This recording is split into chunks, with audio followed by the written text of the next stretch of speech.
નમસ્કાર.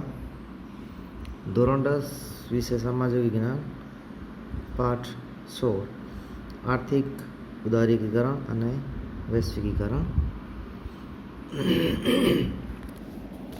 ભારતે 1947માં આઝાદી પ્રાપ્ત કરી. ઝડપથી આર્થિક વિકાસ સાધવા માટે આપણી સરકારે આયોજનના માર્ગોનો સ્વીકાર કર્યો. એક પછી એક પંચવર્ષીય યોજનાઓ અમલ દ્વારા ઝડપથી વિકાસ પ્રાપ્ત કરવાનું કાર્ય હાથ ધર્યું. આ માટે નાણાકીય નીતિ, રાજકોષીય નીતિ અને ઔદ્યોગિક નીતિઓની સમય જાહેરાતો કરવામાં આવી. પરંતુ ઘણી યોજનાઓ પૂરી થઈ ત્યાં સુધી આર્થિક વિકાસ સાધવામાં સફળતા મળી નહીં.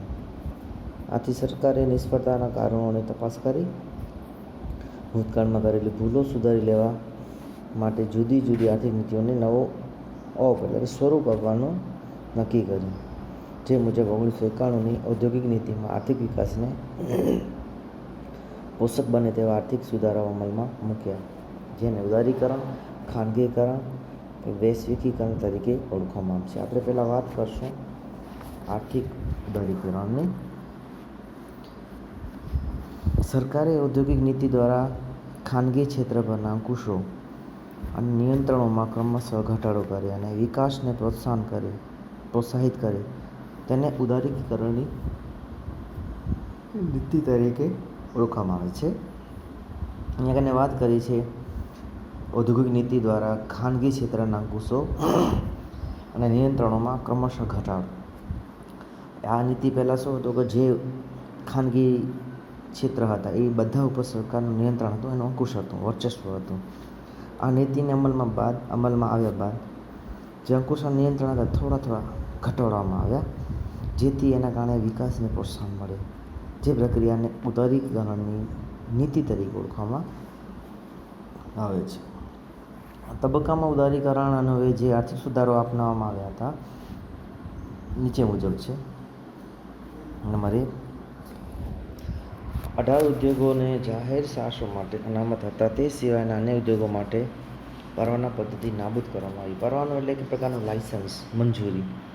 જે 18 ઉદ્યોગો હતા સાહસો, એના સિવાયના જે ઉદ્યોગો છે એમાંથી જે પરવાના પદ્ધતિ હતી એ નાબૂદ કરવામાં આવી, નાશ કરવામાં આવી. રેલવે, અણુ ક્ષેત્ર અને સંરક્ષણ સિવાયના બધા ક્ષેત્રો ખાનગી ક્ષેત્ર માટે ખુલ્લા મૂકવામાં આવ્યા. જે ગવર્મેન્ટના કેટલા મહત્ત્વના ક્ષેત્રો છે એ ક્ષેત્રોને બાદ કરતા બધા ક્ષેત્રોને ખાનગી ક્ષેત્ર માટે પ્રાઇવેટ સેક્ટરમાં ખુલ્લા મૂકવામાં આવ્યા, ઓપન કરવામાં આવ્યા. ઉદ્યોગો માટેની ફરજિયાત નોંધણી પ્રથા રદ કરવામાં આવી. એની પહેલાં એવું હતું કોઈ પણ ઉદ્યોગ શરૂ કરવામાં આવે એની પહેલાં એને નોંધણી કરાવવી પડે, રજિસ્ટ્રેશન કરાવવું પડે, અને એ બહુ લાંબી પ્રોસેસ ચાલતી. તો એ નોંધણીની જે પ્રથા હતી એ રદ કરવામાં આવી. પ્રદૂષણ ન ફેલાય અને પર્યાવરણ માટે જોખમી ન હોય તેવા ઉદ્યોગો સ્થાપવા કેન્દ્ર સરકારની મંજૂરી મેળવવાની જોગવાઈ રદ કરવામાં આવી.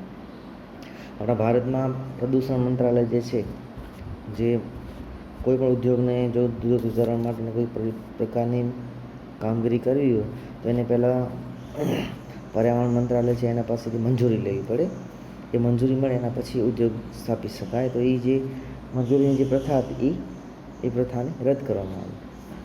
હવે ઉદારીકરણના કેટલાક લાભો છે. સૌથી પહેલું, ઉદારીકરણના લીધે ખાનગી ક્ષેત્રને મુક્ત વિકાસની તકો પ્રાપ્ત થઈ, જેથી ઉત્પાદનમાં વધારો થયો. સીધી વાત, પહેલાં ઉદ્યોગો હતા એકદમ નિશ્ચિત, નક્કી કરેલા. હવે ઉદ્યોગોનું પ્રમાણ વધી ગયું, ઘણા બધા ઉદ્યોગો આવી ગયા, જેથી ઉત્પાદનમાં શું થયું? વધારો.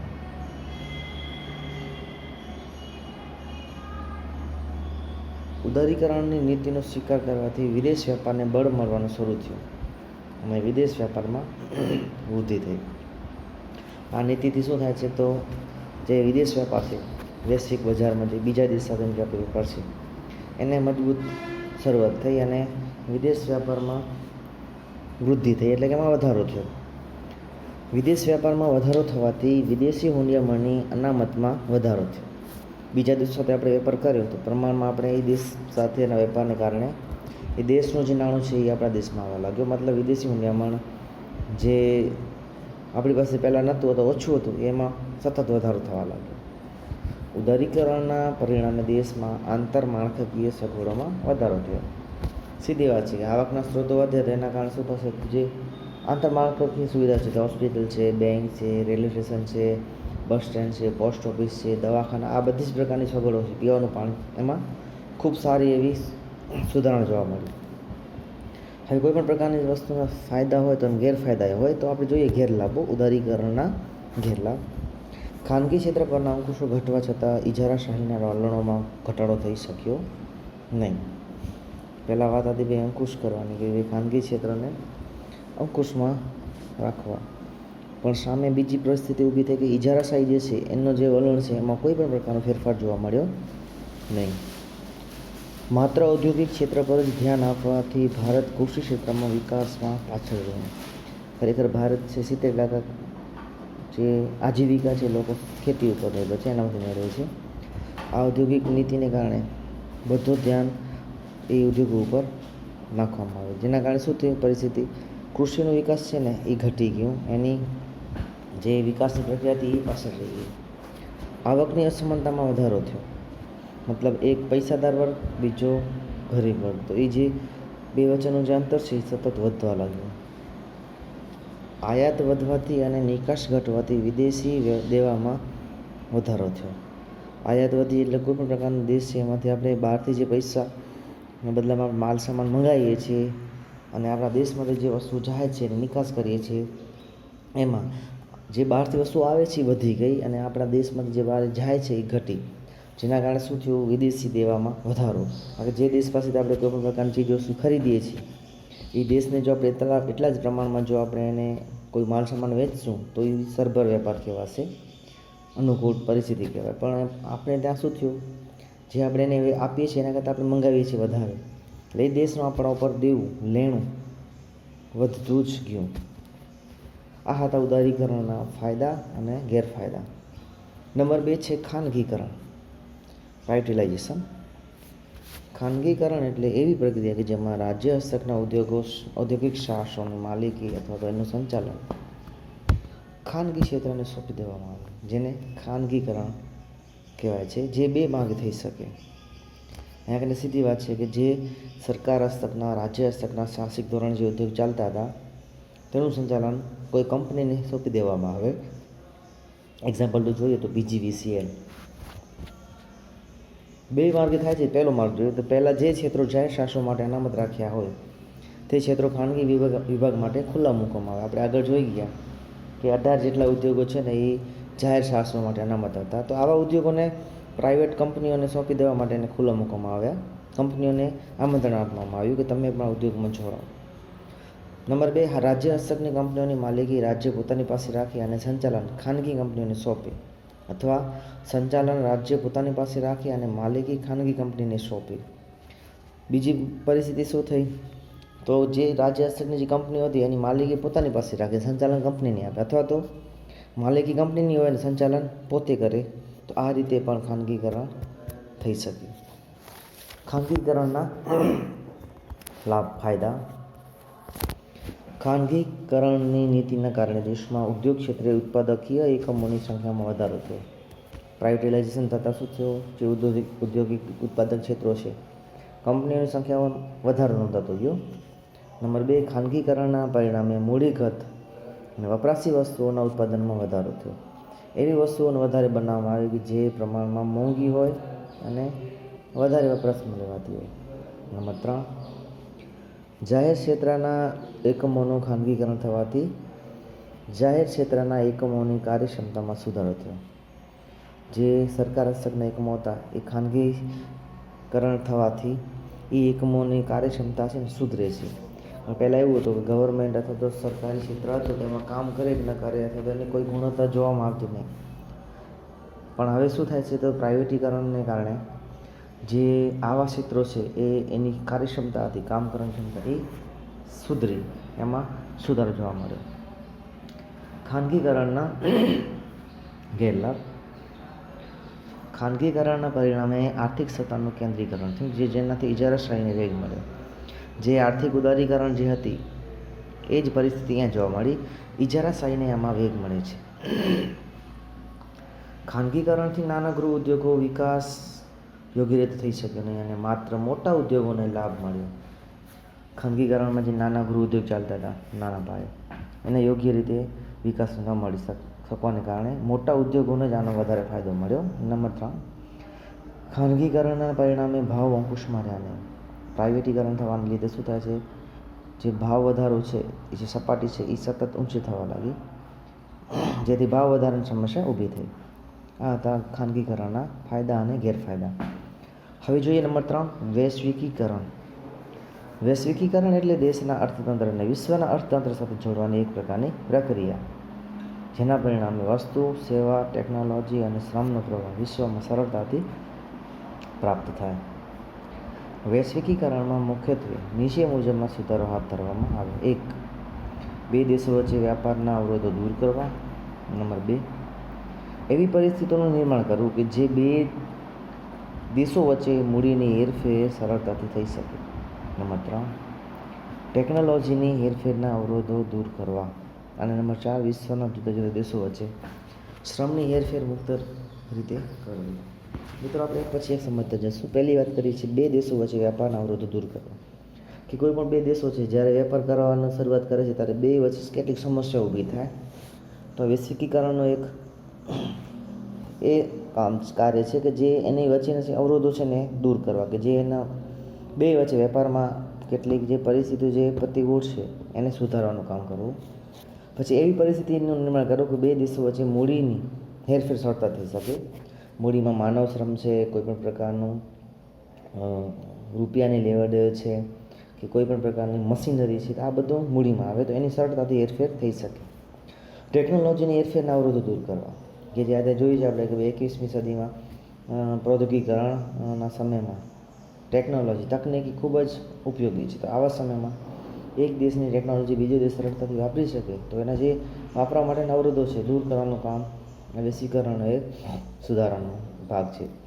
નંબર 4, એક દેશ બીજા દેશ વચ્ચે જે શ્રમની હેરફેર કરે છે, મતલબ કે ડૉક્ટર છે, એન્જિનિયર છે, વકીલ છે, કોઈપણ પ્રકારના લેબર છે, આ બધા જ પ્રકારના વ્યક્તિઓને એક દેશમાંથી બીજા દેશમાં જઈ અને કામ કરી શકે એના માટેના પ્રયત્નો આનો જ એક સુધારાનો એક ભાગ છે.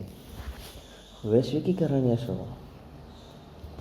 વૈશ્વિકીકરણની ભારતીય અર્થતંત્ર પર મિશ્ર અસર થઈ. કેટલાક લાભ અને ગેરલાભ થયા છે, નીચે મુજબ છે. પહેલાં ફાયદા જોઈએ.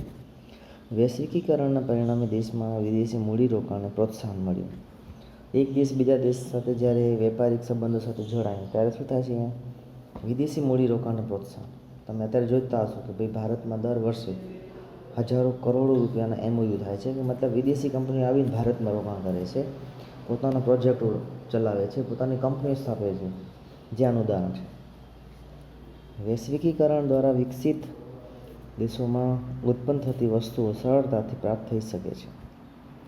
જે દેશમાં વસ્તુ બને છે જેમાં નથી બનતી, જે દેશ પોતાની ત્યાં વસ્તુ બનાવે છે, જે દેશમાં કોઈ વસ્તુ નથી બનતી ત્યાં આગળ એને એક્સપોર્ટ કરે છે, મોકલે છે. મતલબ દુનિયાના કોઈ પણ છેડામાં જો કોઈ વસ્તુ બનતી હશે, જો આપણે વાપરી હશે, મંગાવી હશે, મંગાવીને એને વાપરી શકશો. આ એક વૈશ્વિકીકરણનો ફાયદો છે. વૈશ્વિકીકરણના પરિણામે ભારત જેવા વિકાસશીલ દેશો આંતરરાષ્ટ્રીય હરીફાઈમાં ટકી રહેવાની શક્તિ પ્રાપ્ત કરે છે. પહેલાં માત્ર દેશની અંદર જ હરીફાઈ હતી, હવે વૈશ્વિક સ્તરે હરીફાઈ છે. વેપાર ધંધાની દૃષ્ટિએ તો આંતરરાષ્ટ્રીય હરીફાઈમાં ટકી રહેવા માટે એ પોતાની અંદરથી જે ઉર્જા છે, શક્તિ છે, એ પ્રાપ્ત કરવાનો પ્રયત્ન કરશે, જેથી વૈશ્વિક બજારમાં ટકી રહે. હવે વૈશ્વિકીકરણના કેટલાક ગેરફાયદા. નંબર 1, વૈશ્વિકીકરણથી ગરીબી અને બેરોજગારીની સમસ્યા હલ કરવામાં ધારી સફળતા મળી નથી. આપણે ભાઈ આગળ એક સમસ્યા ખાસ ભારતની છે કે ગરીબી, બેરોજગારી. તો વૈશ્વિકીકરણની પ્રક્રિયાથી આમાં કોઈ પણ ફેરફાર જોવા મળ્યો નથી. નંબર 2, વિકાસશીલ દેશોને નિકાસ વૃદ્ધિ દ્વારા જે લાભો મળવા જોઈએ તે પૂરતા પ્રમાણમાં પ્રાપ્ત થઈ શક્યા નહીં. મતલબ ભારત છે, પાકિસ્તાન, બાંગ્લાદેશ, શ્રીલંકા, આવા દેશો, જે દેશો વિકાસશીલ છે, મતલબ વિકાસ કરી રહ્યા છે, આવા દેશોને પૂરતા પ્રમાણમાં વૈશ્વિકીકરણનો લાભ મળી શકે નહીં. વૈશ્વિકીકરણનો લાભ મોટા ઉદ્યોગોને વધુ મળે, જ્યારે નાના ઉદ્યોગોને લાભ ઓછો મળે. જે લાભ વૈશ્વિકીકરણને નાના ઉદ્યોગોને મળવો જોઈએ એ મળી ન શક્યો, માત્ર મોટા ઉદ્યોગોને જ એનો વધારે પ્રમાણમાં લાભ મળે.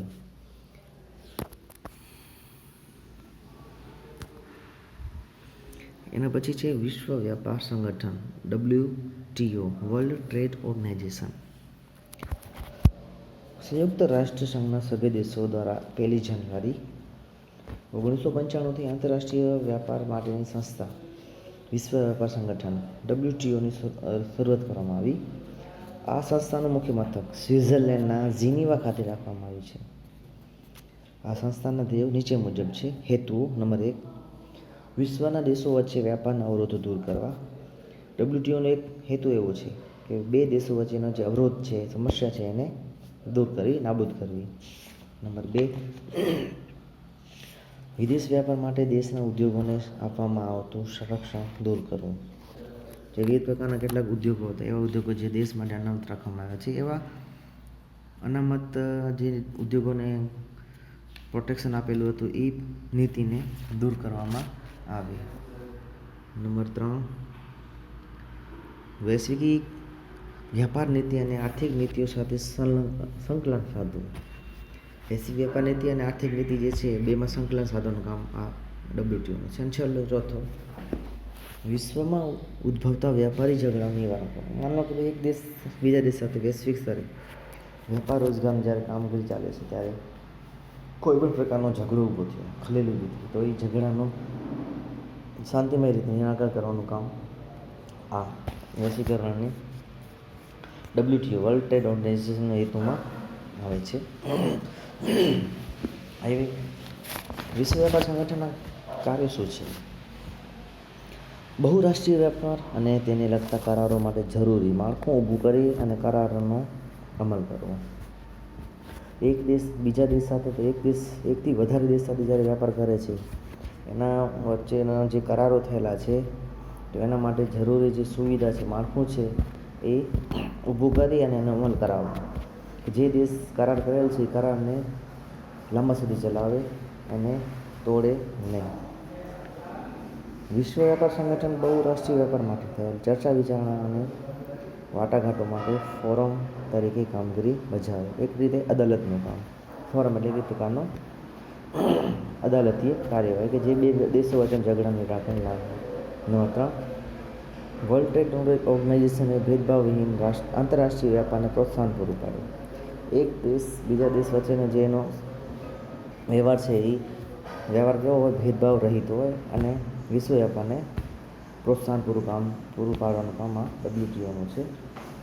નંબર 4, જુદા જુદા દેશો જે પોતાની રાષ્ટ્રીય નીતિને અનુસરતા હોય તેનું અવલોકન કરવું અને જરૂરી સુધારા વધારા સૂચવું. એક દેશ બીજા દેશ સાથે જ્યારે વિશ્વ વ્યાપારમાં જોડાય છે, ત્યારે એ વ્યાપારમાં જોડાય છે, ત્યારે એ વ્યાપાર દરમિયાન એની નીતિનું અવલોકન કરવું. જો જરૂર જણાય તો એને સુધારા વધારા માટેના સૂચનાઓ આપવાનું કાર્ય આ WTO, વિશ્વ વ્યાપાર સંગઠનનું છે. આગળ, ભારતીય અર્થકારણ પર અસર. આ સંસ્થાની સ્થાપના સમયથી જ ભારત સંસ્થાનું સભ્ય છે. આથી ભારત પર આ સંસ્થાનો કેવો પ્રભાવ પડશે અથવા તો ભારતને કેવા પ્રકારના લાભો મળશે તેની ચર્ચા મુખ્યત્વે નીચે મુજબ છે. વિશ્વ વ્યાપારમાં ભારતનો હિસ્સો 0.5% હતો. આંતરરાષ્ટ્રીય વ્યાપારમાં વધારો થવાથી આપણી નિકાસમાં જંગી વધારો થયો, જેના લીધે વિશ્વ વ્યાપારમાં ભારતનો હિસ્સો વધીને 1% જેટલો થયો. નંબર 2, WTOના સભ્યપદે રહેવાથી આપણે તૈયાર વસ્ત્રોની નિકાસમાં વધારો થયો. કારણ કે ભારત, આપણે ખ્યાલ છે, કૃષિ પ્રધાન દેશ છે. આપણે ત્યાં વધારે પડતો કાપડનો ઉત્પાદન વધારે થાય છે. તો આ જે તૈયાર વસ્ત્રો છે, એનો નિકાસમાં વધારો જોવા મળ્યો. નંબર 3, WTOમાં સભ્ય થવાથી ભારત પોતાની ખેત પેદાશોની નિકાસમાં વૃદ્ધિ કરી શકે છે.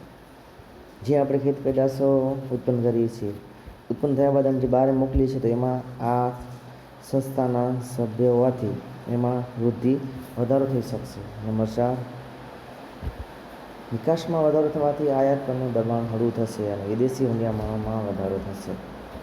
જેટલી આ પ્રમાણમાં નિકાસ વધશે, સામે આયાત આપણી જે એના પર દબાણ વધારે છે, એ ઘટશે. એટલે નિકાસ અને આયાત પરનું જે સંતુલન છે, એ જળવાશે, જેથી વિદેશી હુંડિયામણમાં આપણો વધારો થશે. આમ વિશ્વ વ્યાપાર સંગઠન સાથે જોડવાથી સભ્ય દેશ તરીકે ભારતને ઉપર મુજબના લાભો થશે જ, પણ સાથે સાથે કેટલીક શરતોનું પાલન પણ ભારતને કરવું પડશે. ખાસ કરી ભારત પોતાની આંતરમાળખાકીય સગવડો કેટલી ઝડપથી વધારે છે અને વિકસિત દેશો સાથે ભારત કેટલા અંશે સહકારથી વર્તે છે બાબત તેના પર આધારિત છે. આગળ ટકાઉ વિકાસ, સુપોષિત વિકાસ.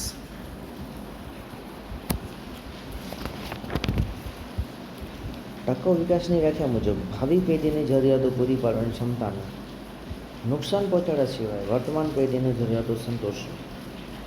ત્યાં આગળ સીધી વાત છે કે આવનારી જે પેઢી છે એ પેઢીને જરૂરિયાતો પૂરી પાડવાની ક્ષમતાને આપણે નુકસાન પહોંચાડ્યા વિના આપણી જે હાલની જે વર્તમાન સમયની જે પેઢી છે એની જરૂરિયાતોને પૂરી પાડવી. આમ ટકાઉ વિકાસમાં પર્યાવરણીય સંસાધનોની કાયમી જાળવણી પર ભાર મુકાયો છે.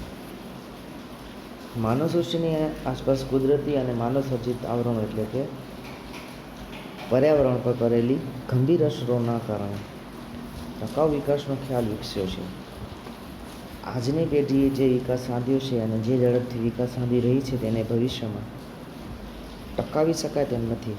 વર્તમાન પેઢીને જે સગવડો ભોગવી રહી છે તે સગવડો કદાચ ભાવિ પેઢીને પ્રાપ્ત થાય તેમ નથી તેનો ભય ચાલી રહ્યો છે, સેવાઈ રહ્યો છે.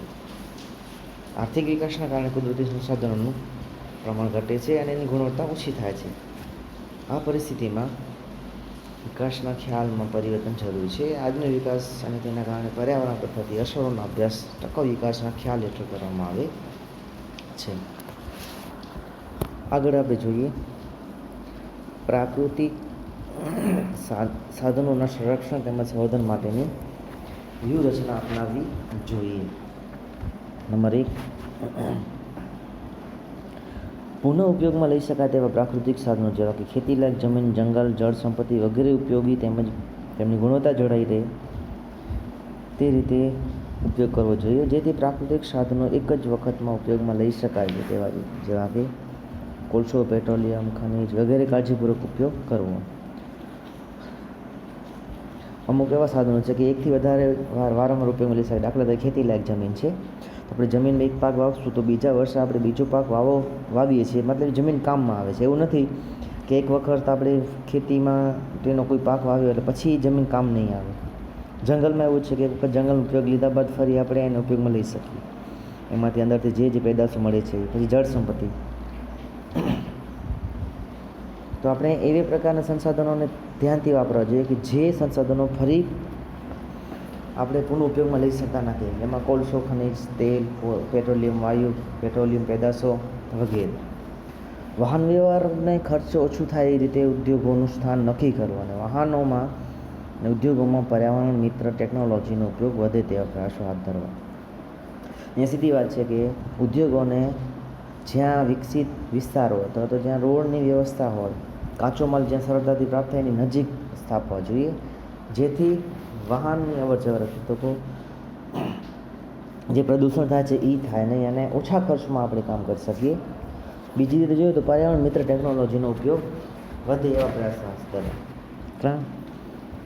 જે સાધનો એકથી વધુ વખત ઉપયોગમાં લઈ શકાય તેવા હોય તો તેમને મહત્તમ ઉપયોગમાં લેવા. જેમ કે જુદી જુદી સિંચાઈ યોજનાઓના એકથી વધુ ઉપયોગ, દાખલા તરીકે વીજળી ઉત્પાદન, પૂર નિયંત્રણ, વાહન વ્યવહાર વગેરે.